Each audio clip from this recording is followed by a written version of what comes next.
Bonjour à tous et merci de suivre le Flash Info.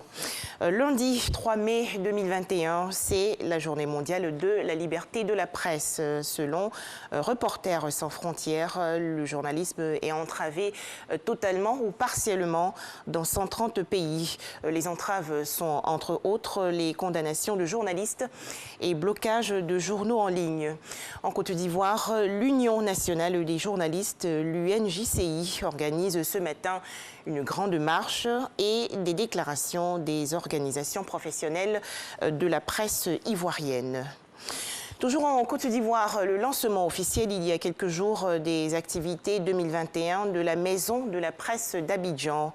Au titre des activités, il est prévu la grande conférence de rédaction, les cafés de l'actualité, la tribune diplomatique, le salon des médias et le magazine de la Maison de la Presse d'Abidjan.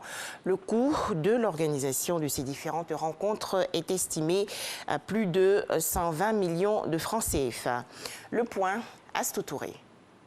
La grande conférence de rédaction, le café de l'actualité, la tribune diplomatique, le salon des médias, le magazine de la Maison de la Presse. 5 grands axes qui meubleront les activités de la Maison de la Presse cette année 2021. Objectif, promouvoir le professionnalisme dans le traitement des informations et des actions de développement. Le coût de réalisation de ce projet s'élève à 122 500 000 francs CFA. La Maison de la Presse fait partie des organes institutionnels de l'UNJCI. Ce matin, vous avez assisté au lancement officiel de ces activités. Lancement officiel parce que cela ne veut pas dire que c'est maintenant qu'elle est en train de travailler. Parce qu'avant cela, elle travaille déjà. Elle a déjà organisé des activités telles que le café de l'actualité.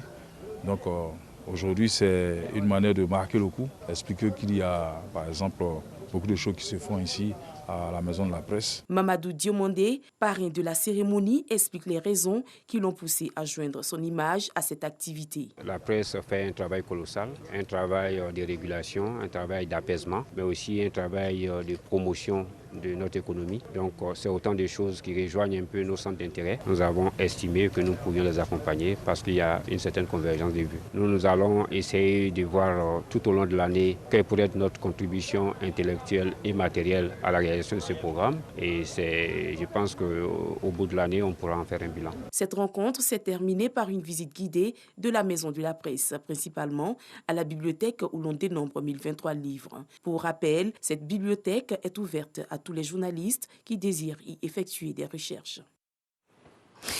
Comment mettre fin aux accidents de la circulation en Côte d'Ivoire? Le haut patronat des entreprises de transport routier a échangé récemment avec l'ensemble de ses délégués de l'intérieur du pays. C'était à Yamoussoukro, dans la région centre. Les détails, bien sûr, dans le journal de 13h. Direction à présent le Tchad, où la junte militaire au pouvoir a annoncé hier la formation du gouvernement de transition. Il s'agit d'une équipe composée de 40 membres, dont 9 femmes. Dans l'actualité également, cette attaque au Niger, 16 soldats nigériens ont été tués à la suite d'une embuscade tendue le 1er mai dernier par des hommes armés contre une patrouille de la garde nationale dans la zone de Tidia, dans la région de Tawa, proche du Mali. Annonce faite hier par les autorités locales.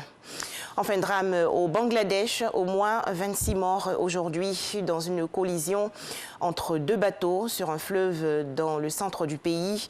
Selon la police locale, 5 personnes ont été secourues. Voilà, merci de nous avoir suivis. Plus de détails dans le journal de 13h.